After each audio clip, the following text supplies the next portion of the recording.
Okay. Uh, Good evening. This is day number 147 of making videos to describe a day or thought in the life of a schizophrenic. My name is Dominic, and on day 17 of these videos, I express why I call myself schizophrenic rather than targeted individual. On day 45, I express why I make these videos in the first place in the first 3 minutes, then there's the rest of the video. In day 138, I give some symptoms that I experience as a schizophrenic, and I give some other symptoms throughout these videos, different times, different symptoms. But 138 has kind of a extensive symptom list. Uh, I don't believe I'm diseased or crazy, but I believe I am subject to what is called a cognitive war, that NATO terms, and I guess something called neurostrike weaponry that the Chinese use, but I'll go into that right now. I give little thoughts and things from my daily experience. Sometimes it has to do with like time travel or synchronicity. Sometimes it has to do with feedback that I get from government, public politicians, things like that. As an experience of schizophrenia, or a lot of times it's just thoughts out of books, and things that I read. And so I was going to start off with, I guess, talking about the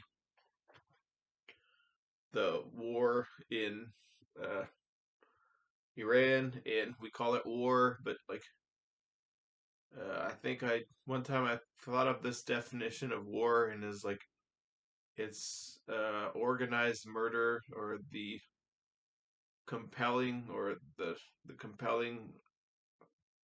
of mass groups of people. I can't remember, but anyways, war is murder, and the politicians are ultimately kind of responsible, and they send people to war, they send people to kill, they kill children, they kill innocent people, and it's usually because we can't solve our differences, and there's usually kind of like a misunderstanding between human beings, or somebody's being selfish, or you know uh stuck in cycles of violence or loops or whatever.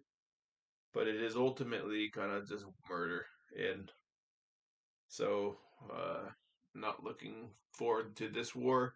I like to, like I said before, I kind of think that the wars are multifaceted, and sometimes I think there's like psychological operations, and I hope that it's not real. Like I can't tell what's real and fake anymore. The Ukraine war seemed kind of fake to me, but I hope it's like people doing controlled demolitions and stuff. But I don't really know. I think some of the wars, I think sometimes they'll start real wars just to change the narrative around things, like maybe the Epstein files, maybe alien disclosure. Maybe they're doing it all at once as part of the Omni War and everything. But if you're dropping bombs on people and people are dying, then that's murder. All right. So, uh, I was I noticing one thing about my class for library science, and first of all, it's a science, and I in my first three classes I took here at Pasadena City College, they were very easy, not very easy. They were challenging, but they were easy enough for me to get A's. And I don't know that this class I'm in right now, 104, that I'll be able to get the A in this class just looking at it. Uh, I'm not the best student normally. I'm not really, I've never really been a great student. I've gotten 4.0 once time in high school, and I got 3 point something in junior college, and I was able to get into like a UC or whatever. But I've never really been that great of a student, and I'm a slow learner a lot of times. I'm a slow processor, and this in this case it's it's an online course, And so I'm not sure how well I'm doing as an online student, and it's a comprehension thing. But it reminded me of when I was 20 years old and I went to junior college, and I had this idea like I'm gonna take astronomy because I love astronomy and libraries. I love libraries. I love books, and I'm very interested in that. In the first sections of the classes have been all interesting, but now I'm getting into like a little bit technical aspect of it and a little bit like later class of 104 and as opposed to like 101, 102, and it's a little bit more challenging. And I'm thinking to myself, maybe I got into like the astronomy thing again where I wanted to learn about space. I have a great interest in space and astronomy and everything, but then it turns out like, oh, you need to know math and physics. And I never really understood math as a kid. I passed classes. I got the D in algebra 2 trig, but I ended up passing calculus. And now if I tried to do any math, I wouldn't do anything. And the only reason why I passed calculus is because I was motivated to pass the test so that I never had to take math again. So I don't I'm interested in the libraries, but I think I'm making a good decision to go towards library tech or digital collections or digital digitization of collections for digitization skills for collections in libraries and cultural institutions. And I'm more interested in cultural institutions, I think, than libraries. Uh, it's very academic. What's going on. It's very academic in the library field. It's a library science, so maybe I don't know if I'm in over what's it called out of my league, out of my depth with that. So I'll find out. But I was gonna read something that was like Neil deGrasse Tyson posted, and he said that if you want to go to Spain, learn Spanish. If you want to frolic in France, learn French. And let me pull it up right here. You want to speak with a Spaniard, learn Spanish. You want to frolic in France, learn French. You want to commune with the cosmos, learn mathematics, the language of the universe. And that reminded me of that's what reminded me of all this. And so, okay. All right. And my book on immigration, or my book, a book that I was reading, it's actually written by my uncle. It's called A Misfit Odyssey, and I got to the end of the book today, and it was a very good book, and it makes a big statement on immigration, basically saying that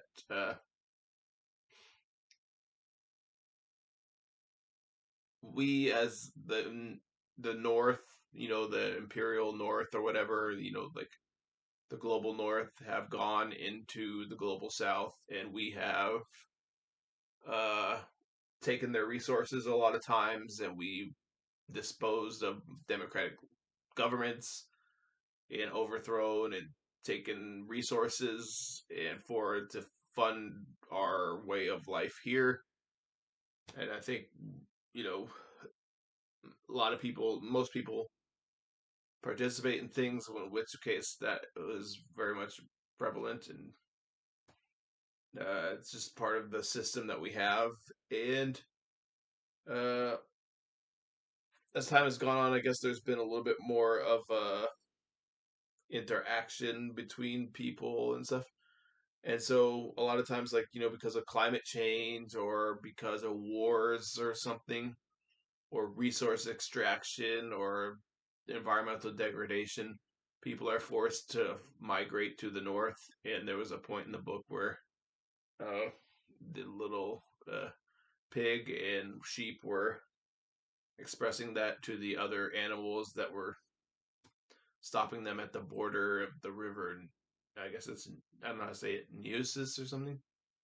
And so, yeah, that's the part I was at. But there was a section in there that's got me crying today. coming to the end of one of the characters, and so uh, I finished that book today, and it was a very good book, and I really did enjoy it. It was fun to read, and it was definitely a worthwhile read if you're interested in uh, nature and animals and immigration and buddy adventures and stuff like that. So okay, so that's that. And I was gonna say, oh, in the backyard today, I was getting pressure in my head, and I didn't know if it was a microwave weapon. And I thought like maybe the something was going on or with my brain or something. And I had this pressure in my head. I couldn't concentrate, couldn't really do anything. I was very tired, almost like a dry pressure, and that happens to me from time to time if I have engaged in too much reading or screen time or just pressure in general from the schizophrenic reality and stuff, like too much or whatever. And so I decided to go into the backyard, and luckily I have a backyard. And so there were birds chirping because it's like springtime. I was taking in the sky, and there were two crows flying overhead, and I think it healed whatever was going on with me because the pressure relieved. I did take two aspirin right before then, but I don't normally think that aspirin work that fast, so I think there was something frequency from the electronics of nature, because everything's electric, and so that's why I don't really understand it, but it's like maybe there's like a frequency. I'm sure there's so much studies going on with that kind of thing now, like forest studies and bioelectric studies. Uh, biotechnology and all that. So I think probably somebody has studied that and we know like if you go into a forest, it can change your physical makeup. And I wasn't in a forest, but I was out with trees and nature, so it's a similar principle. So I just wanted to say, take it if you ever get like pressure in your head, take an aspirin, and if you can find yourself some trees and birds chirping, it helped me today. Okay, so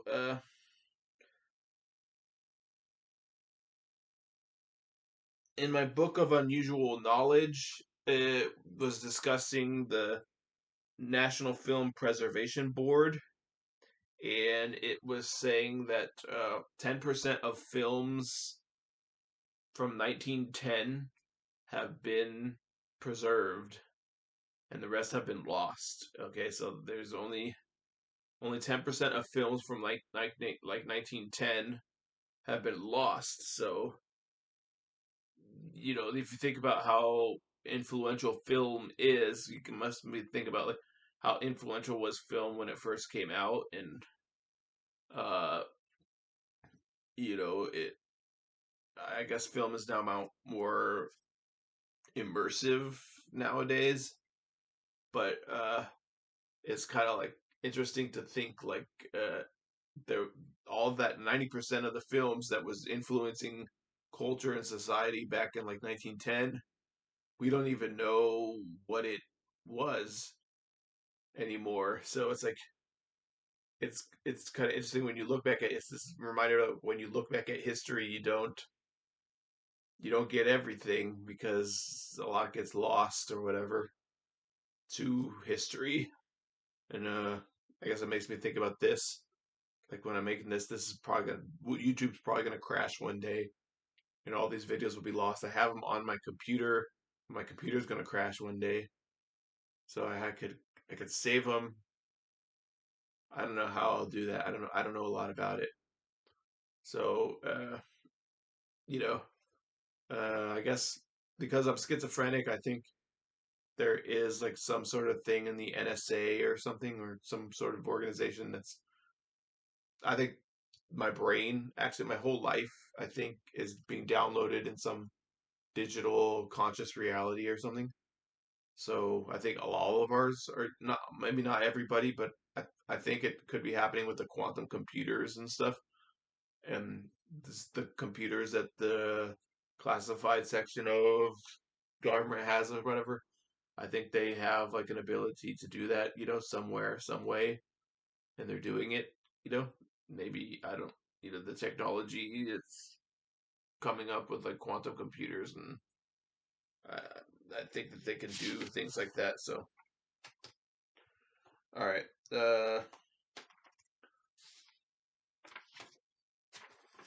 I guess that's all I was gonna say today. I just wanted to get up here and do this because I don't want to do it tomorrow morning. I want to focus on my class, and I just did this video today, and so uh, yeah, the war is going on, and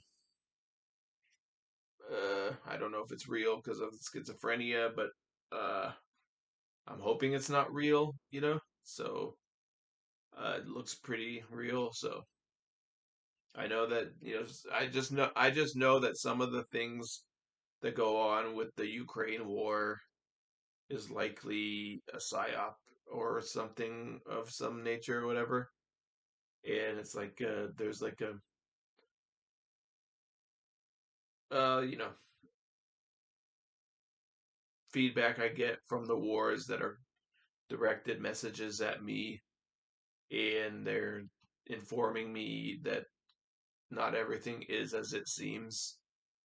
And so I just get up here and say it, but war is murder. All right. So that was today's goodbye.